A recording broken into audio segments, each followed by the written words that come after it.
اندازہ لگایا جا رہا ہے اور کہا جا رہا ہے کہ جی تقریباً 2,69,000 کیوسک پانی وہاں پہ ہے، لیکن یہ صرف اندازہ ہے. وہ جو آلہ ہے جس نے وہ جو گیج ہے وہی غائب ہو گئی ہے. اس سے آپ اندازہ لگا لیں کہ ہم کتنے زیادہ تیار تھے سیلاب کے لیے. اچھا، پانی جو دریاؤں میں ہے وہ بھارت سے بھی آتا ہے اور اکثر ہم یہ کہتے ہیں کہ جی بھارت نے پانی چھوڑ دیا، بھارت نے یہ کر دیا، لیکن اس کے اوپر وزیر دفاع نے وسیم بدامی صاحب کے پروگرام میں کہا کہ جی نہیں، بھارت نے کوئی آبی جارحیت والی بات نہیں ہے. انہوں نے 2 دفعہ ہمیں اطلاع دے دی تھی. یہ باقاعدہ ARY نیوز کے اوپر ہمارے وزیر دفاع نے وسیم بدامی صاحب سے بات کرتے ہوئے یہ بات کہی. یہ جو سامنے آپ تصویر دیکھ سکتے ہیں یہ سابق بھارتی جنرل ہیں، بھارت کی فوج کے کور کمانڈر رہ چکے ہیں. جنرل کنول جیت سنگھ ڈھلوں ان کا نام ہے اور ان کا ایک کلپ کافی زیادہ وائرل ہوا ہے جس میں وہ یہ کہہ رہے ہیں کہ جی پاکستان کے اندر مختلف دریا ہیں، مختلف ادھر نالے ہیں، یہ ہے وہ ہے، ان کی سٹور کرنے کی کچھ کیپیسٹی ہے، تو ہم یہ کر سکتے ہیں کہ آنے والے دنوں میں ہم یہاں پہ زیادہ پانی سٹور کر سکتے ہیں. ہم پانی سٹور کرتے رہیں اور پاکستان کو بتائے بغیر اچانک پانی کھول دیں اور وہاں پہ پھر اس سے سیلاب آئے گا. ایک طرح سے وہ پانی کو ہتھیار کے طور پہ استعمال کرنے کی بات کر رہے ہیں. اگر یہ آبی جارحیت نہیں ہے تو اور کیا ہے؟ اور یہ کوئی عام بندہ گلی محلے میں بیٹھا ہوا کوئی تجزیہ کار یا کوئی عام بندہ یہ بات نہیں کر رہا. یہ بھارتی فوج کے ایک سابق سینئر جنرل اور کور کمانڈر صاحب یہ بات کر رہے ہیں. لیکن یہاں پہ احسن اقبال صاحب کہتے ہیں کہ جی بھارتی جارحیت ہو رہی ہے، آبی جارحیت ہے. وزیر دفاع کہتے ہیں نہیں جی ایسی تو کوئی بات نہیں ہے. تو قوم بھی کنفیوز ہے کہ ایسی بات ہے یا نہیں ہے. لیکن انڈیا اور ان کی جو اسٹیبلشمنٹ ہے وہ بالکل کنفیوز نہیں ہے. ان کے جو پاکستان کے حوالے سے عزائم ہیں وہ بالکل واضح ہیں. جنرل جو کنول جیت سنگھ کا اگر آپ انٹرویو سنیں، وہ پنجابی میں ان کا انٹرویو ہے، اس میں بالکل وہ واضح طور پہ کہہ رہے ہیں کہ کیسے ہم پاکستان کو نقصان پہنچائیں گے پانی سے. اچھا جی، تم ٹاؤٹ ہو، تم گندی نالی کے کیڑے ہو، تم ایسے سیاستدان ہو، تم ایسے صحافی ہو. یہ بڑا جی انفارچونیٹ کل ایک انسیڈنٹ پیش آیا ایک پروگرام کے دوران. شوکت بسرا صاحب اور سینئر صحافی جو ہے نصر اللہ ملک صاحب، ان کے مابین جھڑپ ہو گئی. نصر اللہ ملک صاحب نے شوکت بسرا صاحب کے حوالے سے کہا کہ بھائی یہ کبھی ایک پارٹی میں ہوتے ہیں کبھی دوسری پارٹی میں ہوتے ہیں. شوکت بسرا صاحب نے بھی ان کے حوالے سے کافی سخت باتیں کی. منصور علی خان صاحب کا یہ پروگرام تھا، منصور علی خان صاحب ان کو روکنے کی کوشش کرتے رہے لیکن کافی 1.5-2 منٹ وہ بحث چلتی رہی اور بڑی انفارچونیٹ وہاں پہ گفتگو ہوئی. اور اس وقت وہ ٹاک آف دا ٹاؤن بنی ہوئی ہے، یعنی سوشل میڈیا کے اوپر وہ بہت زیادہ وائرل ہے. اس میں وہ ایک دوسرے کے اوپر الزامات بھی لگائے جا رہے ہیں اور بڑی سخت زبان استعمال کی جا رہی ہے. اچھا جی، علیمہ خان صاحبہ کے بیٹے کی جو ضمانت پہ فیصلہ محفوظ کیا گیا تھا، کل پھر شام کو وہ فیصلہ سنا دیا گیا اور ان کو ضمانت پہ رہا کر دیا گیا. اب اس وقت تک جس وقت میں یہ ویڈیو بنا رہا ہوں ایگزیکٹلی پتہ نہیں ہے کہ ان کے مچلکے وغیرہ جمع کروا دیے گئے ہیں، ان کو رہا کروا لیا گیا ہے یا پھر آج ان کو رہا کروایا جائے گا. ویسے آج عمران خان صاحب سے ملاقات کا دن بھی ہے، کچھ لیڈران نے جا کے آج ان سے ملاقات کرنی ہے. اگر آپ نام دیکھیں کس کس کی آج ملاقات ہوگی، اس میں سے مابیہ طاہر صاحبہ ہیں، شباب ریاض صاحب ہیں، شمیب آفتاب صاحب کا نام ہے، اس کے ساتھ ساتھ عادل بازئی صاحب کا نام ہے، اویس جھکر صاحب کا نام ہے، عبدالسلیم صاحب کا نام ہے. آپ دیکھتے ہیں کہ ان لوگوں کی خان صاحب سے ملاقات ہوتی ہے یا نہیں ہوتی. اچھا جی، یہ سامنے آپ دیکھ سکتے ہیں مریم بی بی نے یہ ٹویٹ کی ہوئی ہے، innovated portable wash rooms constructed and placed at relief camps in Chiniot. وہ یہ کہہ رہی ہیں کہ یہ پورٹیبل ٹوائلٹس ہیں، یہ ہم نے چنیوٹ میں لگا دیے ہیں. وہاں پہ جو سیلاب متاثرین ہیں ان کے لیے بڑی اچھی بات ہے، یہ ٹوائلٹس لگائے گئے ہیں. اب جو انہوں نے تصویر شیئر کی ہوئی ہے اپنے ٹویٹر کے اوپر، آپ اس کو آپ دیکھیں، یہ سامنے آپ کو بھی تصویر نظر آ رہی ہوگی. اس کے نیچے لکھا ہوا ہے اوپو، آگے کوئی ماڈل وغیرہ لکھا ہوا ہے رینو سم تھنگ 3 پرو 4G. آگے جو ڈیٹ لکھی ہوئی ہے وہ 3/9/2023 کی ڈیٹ ہے. ٹائم جو ہے وہ صبح تقریباً 2:30 بجے کا ٹائم ہے. یہ جب تصویر انہوں نے اپلوڈ کی اس وقت رات کے تقریباً 9:50 تھے گزشتہ رات کے. اچھا، اب یہ جو تصویر ہے اس کے حوالے سے پھر بہت ساری چیزیں سوشل میڈیا پہ آنا شروع ہو گئی کہ جناب یہ تو تصویر OLX پہ لگی ہوئی ہے.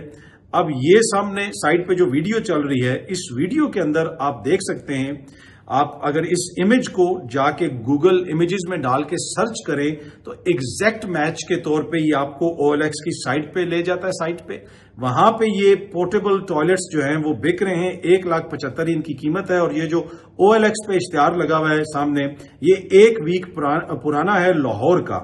اور ایگزیکٹ یہی ٹوائلٹ ہے, وہی سائڈ پہ بینچ پڑا ہوا ہے, بلکہ یہ ساری چیز آپ کو اس ویڈیو کے اندر نظر آ رہی ہوگی. تو یہ آئی ڈونٹ نو, شاید انہوں نے as a reference Maryam Bibi بی نے شیئر کی ہو کہ اس قسم کے ہم نے وہاں پہ لگا دی ہیں, کیونکہ یہ تصویر تو پہلے ہی OLX پہ لگی ہوئی ہے, تو یقیناً میرے خیال میں ایز اے ریفرنس انہوں نے بتایا ہوگا کہ, اور وہاں سے شاید ان کے ساتھ کسی نے شیئر کر دی ان کی ٹیم نے, اور ایز اے ریفرنس ان کو بتایا گیا ہو کہ اس قسم کے ٹوائلٹس وہاں پہ لگائے گئے ہیں. لیکن یہ جو تصویر ہے یہ تو OLX پہ لگی ہوئی ہے اور وہاں سے کسی نے لی ہے, اور ایک ہفتہ پہلے وہاں پہ لگی ہوئی ہے, اور کچھ اس سرچز میں یہ پہلے بھی یہ تصویر سامنے آتی ہے. پر اینی وے یہ ایگزیکٹ میچ ہے. آپ بھی مریم بی بی کی اس تصویر کو ڈاؤن لوڈ کر کے گوگل امیجز میں ڈالیں, ریورس سرچ اس کو کریں, تو آپ کو پتا چل جائے گا کہ یہ امیج کہاں کہاں موجود ہے. پر میرے خیال میں شاید یہ ایز اے ریفرنس کے طور پہ مریم بی بی نے شیئر کیا ہوگا. یہ تو نہیں ہو سکتا نا کہ اب وہ انہوں نے ویسے ہی یہ شیئر کر دیا ہو, ایسا تو نہیں ہو سکتا. پر اینی وے اگین ایک تصویر آ گئی ہے, اور اس تصویر کے اوپر جو ہے اب کافی زیادہ بحث ہو رہی ہے سوشل میڈیا پہ. تو یہ 2025 ہے, یہ 1980 اور 90 کی دہائی نہیں ہے کہ جس میں 2 کالمی خبر لگے گی اور وہ تاریخ کا حصہ بن جائے گی. یہاں کہا جاتا ہے کہ جی وہ تحریک بڑی کامیاب تھی اور وہ تحریک بڑی کامیاب تھی. اس دور میں تو 4 بندے بھی کہیں کھڑے ہو کے 2 ٹائر جلا دیں, اگلے دن ایک خبر لگ جاتی تھی اور پتہ چلتا تھا تحریک بڑی کامیاب ہے.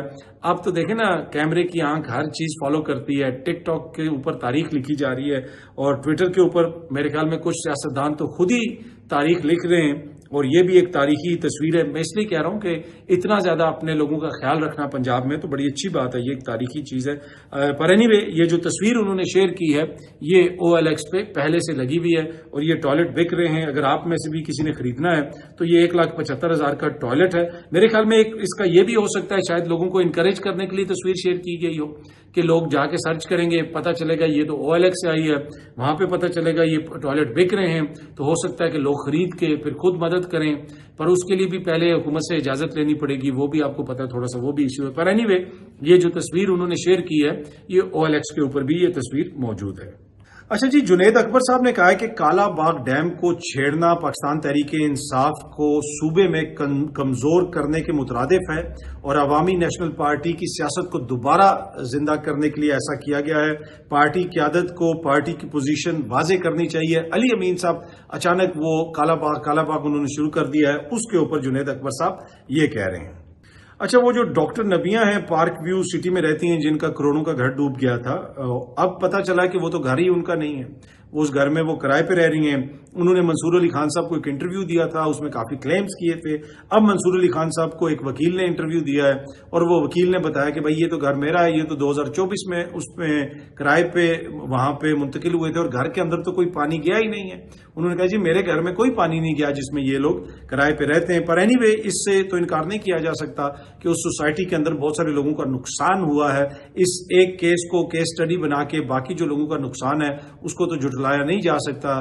وہاں پہ بالکل واضح ہے کہ نقصان ہوا, اور جس طرح میں نے پہلے بھی کہا تھا کہ کچھ لوگ اس کو روڈا کے ساتھ جوڑتے ہیں اور کہتے ہیں جی عمران خان نے اس کی جو ہے وہ منظوری دی تھی. میں نے آپ کو پہلے بھی بتایا تھا روڈا ایک کمپلیٹلی ڈفرینٹ پروجیکٹ ہے. اس کے اندر جو پروجیکٹ یہ تھا کہ 6 لاکھ کیوسک تک پانی آ جائے تو پھر بھی آپ اس کو مینج کر سکتے تھے. اس میں بڑے بڑے جو ہے سائڈوں پہ والز تھیں, اس طرح کے بند لگانے تھے, اور وہ پانی باہر آ ہی نہیں سکتا تھا. پھر ادھر اندر 3 جو ہے وہ بیراجز ٹائپ چیزیں بنانی تھی اس طرح کی کہ جناب وہ پانی کو کیسے کنٹرول کرنا ہے, کتنا پانی چھوڑنا ہے, کتنا پانی روکنا ہے, وہ سارا اس کے اندر میکنزم تھا. اور 3 اس طرح کے کوئی بیراج ٹائپ بھی وہاں پہ بننے تھے, پھر اس میں سے نہریں نکلنی تھیں. تو وہ جو ایریا ہے وہ اس پہ ابھی بھی سیلاب نہیں آیا. یہ وہ ایریا جس کی خان صاحب مخالفت کرتے تھے, اور خان صاحب نے ایک اپنے انٹرویو میں بھی کہا تھا کہ وہاں پہ اتنے ایکڑ زمین خرید لی گئی, اور جو ہے حلیم خان صاحب اس کو ریگولرائز کروانا چاہتے تھے, لیکن انہوں نے اس سے انکار کیا. اچھا جی, مریم بی بی جو ہیں وہ سیلاب جو افیکٹریز ہیں ان بچوں سے بات کر رہی تھی, بڑے شفقت سے ان سے پیش آ رہی تھی. بچے بھی ان سے بڑی محبت کرتے ہیں, بلکہ عظمہ بخاری صاحبہ نے مجیب الرحمان شامی صاحب سے گفتگو کرتے ہوئے بتایا کہ جب وہاں پہ مریم بی بی گئیں تو ایک بچے نے ان کے منہ پہ ہاتھ لگا کے کیا کہ یہ اصلی ہیں, مطلب یہ وہی ہیں جن کو ہم ٹی وی پہ دیکھتے ہیں. اور بچے نے بڑی شفقت کا, محبت کا اظہار کیا, اور ان کو سلانٹی بھی کھلائی. وہ جو آپ اس کو کیا کہتے ہیں, سلانٹی کو کرپس کہہ لیں, جو بھی کہہ لیں, جو سلانٹی ہوتی ہے وہ بھی اس نے مریم بی بی کو کھلائی. اور مریم بی بی وہاں سے بچوں سے بات کر رہی تھیں, اور کسی بچی نے شاید بتایا کہ یہ میری گڑیا ہے یا میرا نام گڑیا ہے. تو مریم بی بی نے کہا کہ میرے گھر میں مجھے سارے گڑیا کہہ کر بلاتے ہیں, میں بھی گڑیا ہوں. تو بالکل بچوں کے ساتھ وہ گھل مل گئیں اور انہوں نے بچوں کو بتایا کہ میں بھی گڑیا ہوں. تو یہ بڑی اچھی بات ہے. وہ بچوں کا سے جا کے انہوں نے شفقت کا اظہار کیا اور ان کو بتایا کہ جناب وہ بھی گڑیا ہیں. اچھا جی، یہ جو چین میں ایک بہت بڑا سمٹ ہو رہا ہے جس میں دنیا بھر کی لیڈرشپ بھی آئی ہوئی ہے، وہاں پہ نارتھ کوریا کے جو لیڈر ہیں، dear leader Kim Jong Un صاحب، وہ بھی آئے ہوئے ہیں اور پہلی دفعہ ان کی بیٹی بھی ساتھ آئی ہیں. بی بی سی بھی اس کو رپورٹ کر رہا ہے کہ شمالی کوریا کے رہنما کم جونگ ان کی ممکنہ جانشین بیٹی کی چین آمد عوامی منظر نامے سے غائب اور پرسراریت میں چھپی کم جو اے کون ہے. ان کی بیٹی جو ہے، ان کا نام غالباً کم جو اے ہے، وہ کون ہے، اس حوالے سے بی بی سی نے کچھ تفصیلات شیئر کی ہیں. اب اس بچی کے حوالے سے کہا جا رہا ہے کہ یہ کم جونگ ان کی ممکنہ جانشین ہو سکتی ہیں. اچھا، ویسے کم جونگ ان کے ایک بھائی تھے، کم جونگ نام، ان کو قتل کر دیا گیا تھا کوالالمپور ایئرپورٹ پہ.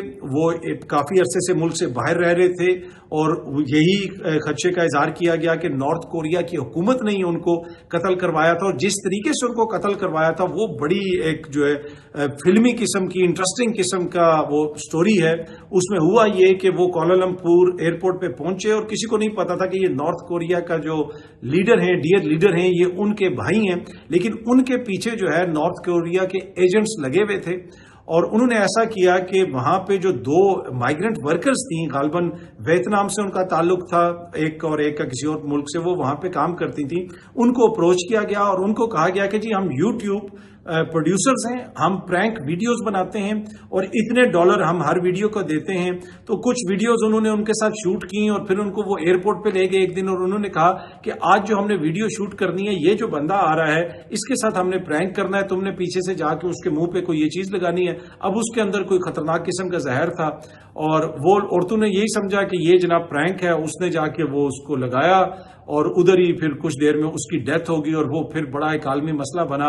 انڈونیشیا کی پولیس انوالو ہوئی اور کافی وہ کیس جو ہے وہ چلتا رہا. لیکن یہاں پہ کہنے کا مقصد یہ ہے کہ کچھ لوگ یہ کہتے ہیں کہ انہوں نے خود ہی کم جونگ ان نے، خاص طور پہ جو مغربی حکومتیں ہیں، وہ یہ کہتی ہیں کہ انہوں نے خود اپنے بھائی کو وہاں پہ اسیسینیٹ کروایا تھا اور بنیادی طور پہ اس کا مقصد یہی تھا کہ کوئی اور رائیول نہ ہو. اور پھر وہ اس طرح کی زندگی نہیں گزارنا چاہتے تھے جس طرح کی زندگی نارتھ کوریا کے اندر ہے. بڑی گھٹی ہوئی وہاں پہ زندگی ہے، انٹرنیٹ نہیں ہے، وہاں کے جو لوگ ہیں ان کی انفارمیشن تک رسائی اس طرح نہیں ہے. ویسے خود جو کم جونگ ان ہیں، جو بھی ڈیئر لیڈر ہیں، یہ سوئٹزرلینڈ میں بھی پڑھتے رہے ہیں، بورڈنگ سکول کے اندر بھی پڑھتے رہے ہیں. ان کے مختلف ممالک کے پاسپورٹس ہیں اور ایک زمانے میں تو یہ ڈزنی لینڈ بھی گئے ہوئے ہیں. یہ بھی بی بی سی میں رپورٹ ہو چکا ہے، دیگر جگہوں پہ رپورٹ ہو چکا ہے. کسی دوسرے ملک کے پاسپورٹ پہ، غالباً جاپان کے پاسپورٹ پہ یا کسی اور کے پاسپورٹ پہ، جب یہ عمر میں چھوٹے تھے تو یہ کسی کے ساتھ وہاں پہ گھومنے گئے تھے اور ان کے حوالے سے بتایا جاتا ہے کہ ان کو چیز بہت زیادہ پسند ہے، سوئس چیز، اور وہ یہ کافی زیادہ کھاتے ہیں. اسی وجہ سے تھوڑے سے جو ہیں وہ جسے آپ کہہ سکتے ہیں بلکی سے بھی ہیں، تھوڑا سا موٹاپا بھی آپ کو ان کے اندر نظر آتا ہے. پر امپورٹنٹ چیز یہ ہے کہ ان کی بیٹی کے حوالے سے کہا جا رہا ہے کہ وہ اگلی ان کی جانشین ہو سکتی ہیں. ان سے پہلے ان کے والد تھے، ان سے پہلے ان کے والد تھے. آپ کو پتا ہے کہ نارتھ کوریا اور ساؤتھ کوریا جب ڈیوائیڈ ہوئی، ساؤتھ کوریا کے اندر ابھی بھی امریکن ٹروپ اسٹیشن ہے، نارتھ کوریا کے اندر ان کی حکومت ہے. چائنا کے یہ کافی زیادہ قریب ہے. یہ ٹرین کے اوپر ہی چائنا گئے ہوئے تھے اور وہ بھی بڑی زبردست قسم کی، ان کی خاص قسم کی ٹرین ہے. پر اس سارے موقع کے اوپر جب کم جونگ ان وہاں پہ تھے، اس کے ساتھ ساتھ پوتن صاحب بھی وہاں پہ تھے، شی جنگ پنگ تو ویسے ہی وہاں پہ ہیں کیونکہ وہ چین کے صدر ہیں. لگتا یہ ہے کہ ٹرمپ تھوڑے سے جیلس فیل کر رہے تھے. ٹرمپ نے اپنے ٹروتھ سوشل کے اوپر ایک پیغام شیئر کیا کہ بھائی آج چین اپنی فتح کی وہ یہ پریڈ تو کر رہا ہے، لیکن اس میں جو امریکہ کا کردار تھا اس کو نہیں بھولنا چاہیے اور اس کو ہمیں ہمارا شکریہ بھی ادا کرنا چاہیے. اور at the same time Trump صاحب نے یہ بھی کہہ دیا اچھی بات ہے تم پوتن اور کم جونگ ان جو ہے مل کے ہمارے خلاف جو سازشیں کر رہے ہو، کانسپائر کر رہے ہو، اس کا بھی انہوں نے ذکر کر دیا. تو لگتا یہ ہے کہ وہ جو ٹرمپ صاحب جو چاہتے تھے کہ جس قسم کے ریزلٹس نکلیں ان کے ٹیرفس کی وجہ سے، وہ ریزلٹ اس طرح نہیں نکلیں. اور اب شاید ان کو یہ بھی خدشہ ہے کہ جو مختلف ممالک ہیں وہ ایک دوسرے کے قریب آ جائیں اور اس سے وہ جو ہیجمونی ہے امریکہ کی ایک ورلڈ آرڈر میں، اس ہیجمونی کو بھی دھچکا لگ سکتا ہے. پر دیکھتے ہیں کہ جناب آگے چیزیں کس طرف جاتی ہیں، نئے بلاکس بنتے ہیں، کیا ہوتا ہے. لیکن کم جونگ ان کی جو بیٹی ہیں، اب ان کے حوالے سے یہ کہا جا رہا ہے کہ وہ ان کی ممکنہ جانشین ہے. بہت جلدی آپ سب دوستوں سے دوبارہ ملاقات ہوگی. Thank you very much.